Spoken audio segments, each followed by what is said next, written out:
হরে কৃষ্ণ। আজ পবিত্র মোহিনী একাদশী ব্রত। মোহ শব্দটি থেকে উৎপন্ন হয়েছে মোহিনী শব্দটি। তাই মোহিনী একাদশী এই বিশ্ব সংসারের যাবতীয় মিছে মোহমায়া থেকে মুক্তি প্রদান করে জীবকে অপার আনন্দ দান করে।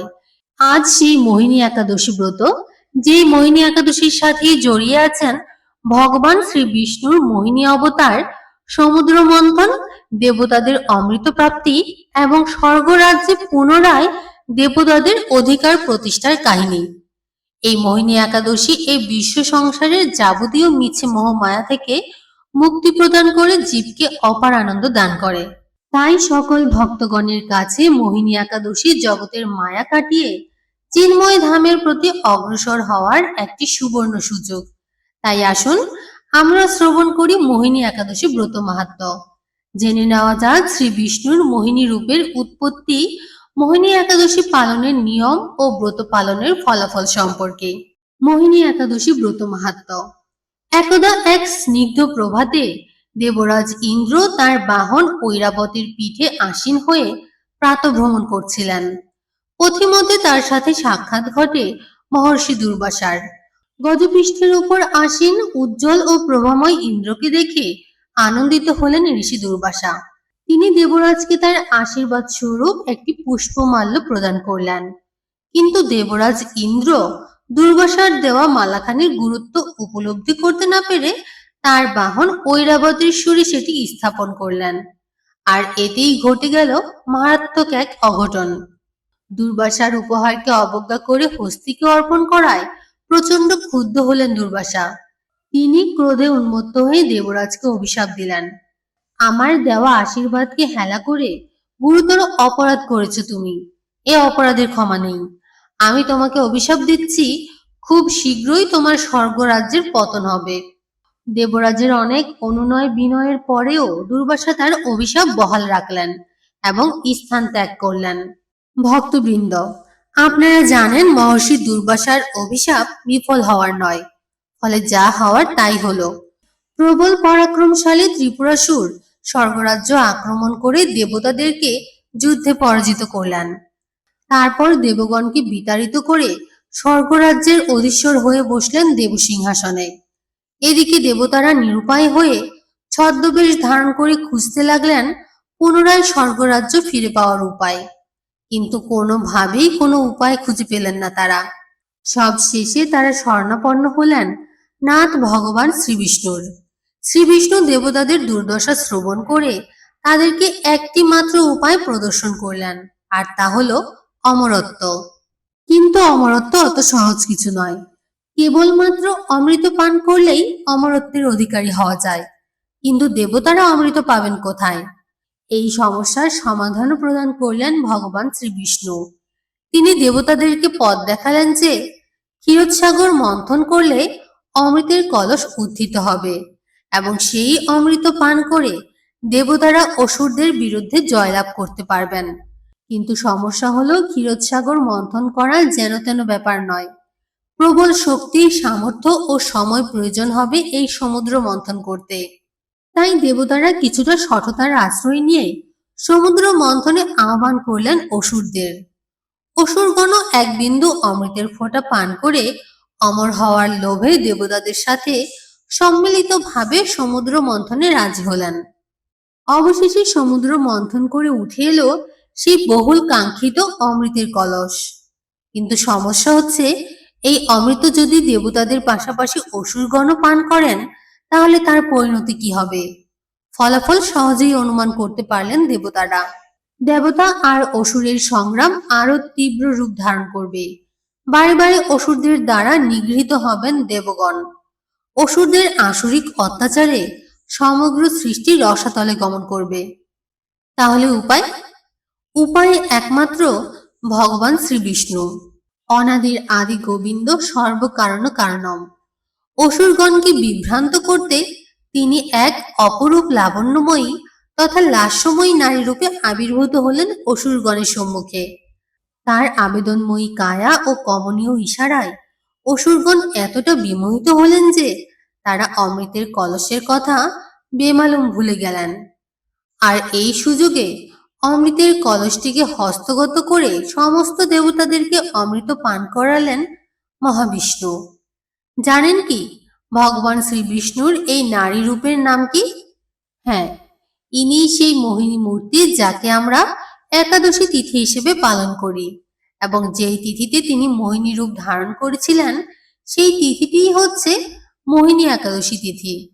মোহিনী একাদশী ব্রত মাহাত্ম্য সুস্পষ্ট ও বিশদভাবে বর্ণিত হয়েছে কুর্ম পুরাণে।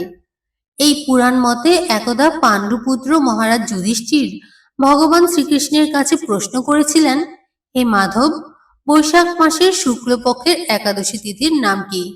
এই একাদশী পালন করলে কি কি ফল মেলে? কি প্রকার বিধিতে এই একাদশী পালন করতে হয় তা কৃপা করে আমাকে সবিস্তারে বলুন। উত্তরে ভগবান শ্রীকৃষ্ণ বললেন, হে ধর্মপুত্র, আপনার জ্ঞান তৃষ্ণা আমাকে অত্যধিক সন্তুষ্ট করেছে। আপনি এখন যে প্রশ্নটি আমাকে করলেন ঠিক একই প্রশ্ন ভগবান শ্রী রামচন্দ্র তার কুলগুরু বশিষ্ঠের কাছেও করেছিলেন। দশরথ নন্দন বশিষ্ঠ দেবকে জিজ্ঞাসা করেছিলেন, হে গুরুবর, আমি আমার অর্ধাঙ্গিনী দেবী সীতার বিরহে অত্যন্ত কাতর হয়ে পড়েছি। তার অনুপস্থিতি আমার অন্তরকে প্রতিনিয়ত দগ্ধ করে চলেছে। হে গুরুদেব, এমন একটি উত্তম ব্রতের কথা আমাকে বলুন যার মাধ্যমে সর্বপাপ ক্ষয় হয়, সর্বদুঃখ বিনাশ হয় এবং সকল মোহমায়া থেকে পরিত্রাণ মেলে। উত্তরে ঈষৎ হাস্য করে বশিষ্ঠদেব বললেন, হে দশরথ নন্দন, শুধুমাত্র রাম নামেই অজস্র পাপ নাশ হয়, অপরিমেয় দুঃখ দূরীভূত হয় এবং রাশি রাশি মোহ মায়াজাল থেকে মুক্ত হওয়া যায়। কিন্তু তোমার প্রশ্নটি জগতের অন্যান্য জীবের ক্ষেত্রে প্রযোজ্য হতে পারে, তাই আমি এর উত্তর প্রদান করছি। এই বলে সূর্যবংশের কুলগুরু ভগবান বশিষ্ঠ বলতে শুরু করলেন, বৈশাখ মাসের শুক্লপক্ষের একাদশী তিথিটি মোহিনী একাদশী নামে জগতে প্রসিদ্ধ।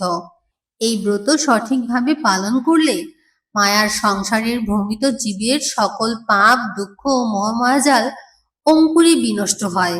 তাই সকল মনুষ্যগণের উচিত সর্বপাপ ক্ষয়কারী, সর্বদুঃখ বিনাশী এবং সর্বমায়াজাল ছিন্নকারী এই একাদশী ব্রত সঠিকভাবে ও নিষ্ঠার সাথে পালন করা। একাগ্র চিত্তে এখন তুমি এই মোহিনী একাদশীর ব্রত মাহাত্ম্য ও মহিমা শ্রবণ করো, তাতেই সকল দুঃখ দূর হবে। মহাপবিত্র সরস্বতী নদীর অববাহিকায় অপার সৌন্দর্যের এক সুশোভনা নগরী ছিল। নগরীর নাম ছিল ভদ্রাবতী এবং সেই নগরীতে রাজত্ব করতেন চন্দ্রবংশীয় রাজা ধৃতিমান। সেই একই নগরীতে ধনপাল নামক একজন বৈশ্য বাস করতেন। তিনি নলকূপ নির্মাণ, জলাশয় খনন, উদ্যান পরিচর্যা, মঠ ও গৃহ নির্মাণ ইত্যাদি কার্য অত্যন্ত নৈপুণ্যের সাথে করতে পারতেন। পাশাপাশি তিনি ছিলেন পরম বিষ্ণু ভক্ত ও শান্তিপ্রিয় প্রকৃতির মানুষ। ভগবান বিষ্ণুর আশীর্বাদে তিনি 5 পুত্রের পিতা হওয়ার সৌভাগ্য অর্জন করেছিলেন। তার প্রথম 4 পুত্র ছিল সচ্চরিত্র, কর্মঠ, ধার্মিক এবং সংসারী। কিন্তু সমস্যা হলো পঞ্চম পুত্র ধৃষ্টবুদ্ধিকে নিয়ে। ধনপালের এই পুত্রটি ছিল অতিশয় দুরাচারী। হেন কোনো পাপ কার্য ছিল না যা সে করত না। পরনারী সম্ভোগ, গণিকালয়ে যাতায়াত, লামপট্য, দ্রুতক্রীড়া সহ বিবিধ রকমের পাপ কার্যে সে প্রতিনিয়ত মত্ত ছিল। দেবদেবীর প্রতি ভক্তি, ব্রাহ্মণ সেবা বা পিতামাতার প্রতি যাবতীয় কর্তব্যে তিনি একেবারেই বিমুখ ছিলেন। দিনের পর দিন অন্যায় কার্য সংগঠন, দুষ্ট কর্মকাণ্ড ও পিতার অর্জিত সম্পদের অপব্যবহার করে পশুতুল্য হয়ে উঠেছিলেন দৃষ্টবুদ্ধি। এছাড়াও অবক্ষ বক্ষণ ও মদিরা পানের মতো কুঅভ্যাস তো ছিলই। একদিন তার পিতা ধনপাল তার বৈশ্যসুলভ কর্মের খোঁজে নগরীতে ভ্রমণ করছিলেন। হঠাৎ তার দৃষ্টিপাত হলো তার দুরাচারী পুত্রের প্রতি।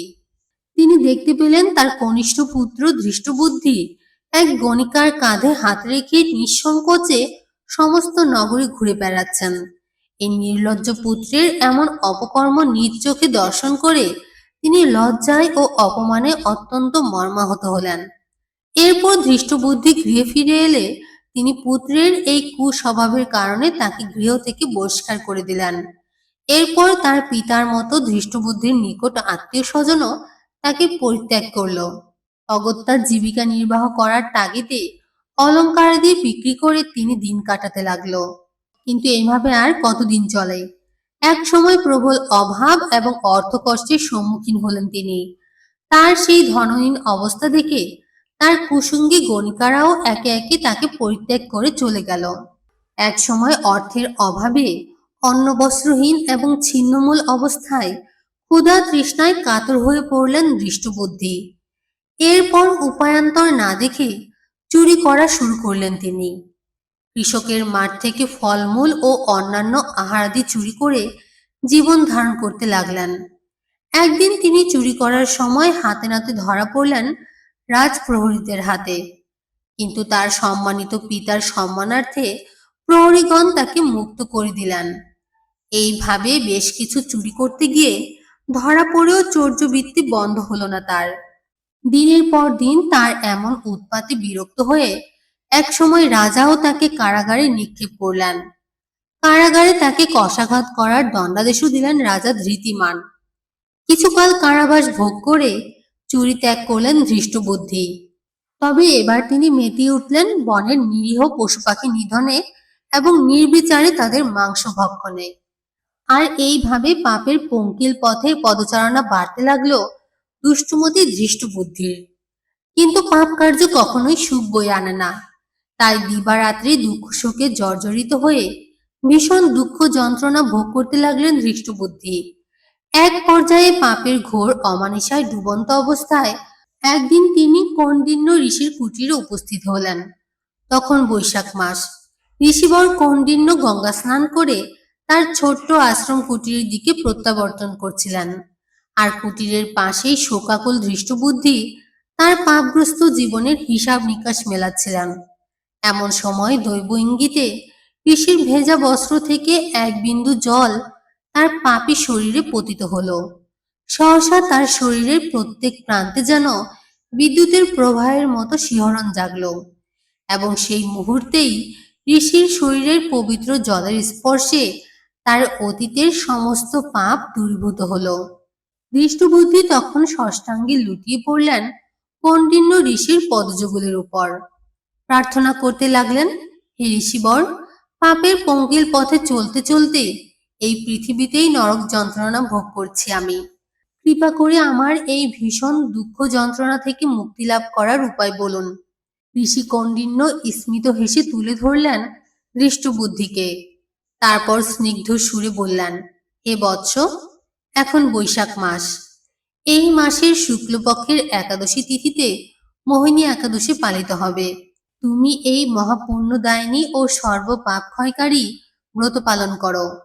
এই ব্রত নিষ্ঠার সাথে পালন করলে জীবের বহু জন্মের সঞ্চিত বিপুল পরিমাণ পাপরাশি নিমিষেই বিনষ্ট হয়।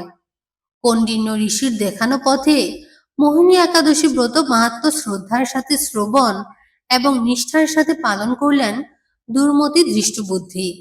এই একাদশী ব্রত প্রভাবে তার সমস্ত পাপ দূর হলো এবং সমস্ত বন্ধন ছিন্ন হলো। অতঃপর একদিন তিনি দিব্য দেহ ধারণ করে এবং গরুড়ে আরোহণ করে বৈকুণ্ঠ লোকে গমন করলেন। দৃষ্টবুদ্ধির আখ্যান বর্ণনা করার পর কুলগুরু বশিষ্ঠ ভগবান শ্রী রামচন্দ্রকে আরো বললেন, এই কৌশল্যানন্দন, এই ত্রিলোকে মোহিনী একাদশী ব্রতের চেয়ে উত্তম কোনো ব্রত আর নেই। বহুবিধ যাগযজ্ঞ করা, তীর্থস্থান দর্শন করা এবং বহুমূল্য দ্রব্যাদি দান করলেও মোহিনী একাদশী ব্রত পালনের মতো ফল অর্জিত হয় না। এছাড়াও মোহিনী একাদশী ব্রত মাহাত্ম্য, মহিমা ও ব্রতকথা শ্রবণ এবং কীর্তন করলে সহস্র গোদানের ফল লাভ হয়। মোহিনী একাদশীর ব্রত মাহাত্ম্যে বর্ণনায় আরো বলা হয়েছে, মোহিনী একাদশীর ব্রতের পুণ্যতিথিতে প্রভাতকালে তিল এবং কুশ দিয়ে গঙ্গা স্নান করে এবং শুদ্ধ বস্ত্র পরিধান করে এই একাদশী ব্রত পালনের সংকল্প করতে হয়। বিষ্ণুমূর্তি, শালগ্রাম শিলা বা শ্রীকৃষ্ণের ছবির সম্মুখে প্রদীপ প্রজ্বলন করে পুষ্প, চন্দন ও তিল ফল ভগবানকে অর্পণ করার বিধান। একাদশীর সাধারণ নিয়মাবলী তথা পঞ্চরবি শস্য বর্জন, নেশা জাতীয় দ্রব্য ত্যাগ করা এবং মৈথুন থেকে বিরত থাকার পাশাপাশি মোহিনী একাদশীতে সারাদিন ভগবান শ্রী বিষ্ণুর নামগান এবং মহিমা সংকীর্তন, শ্রবণ এবং আলোচনা করাও শাস্ত্রের বিধান। এবং পরের দিন তথা পারণের দিনে ব্রাহ্মণদেবকে সাধ্যমতো দান করে অথবা অসহায় গরিবকে অন্ন দান করে মোহিনী একাদশী ব্রত ও উপবাস ভঙ্গ করতে হয়। হরে কৃষ্ণ।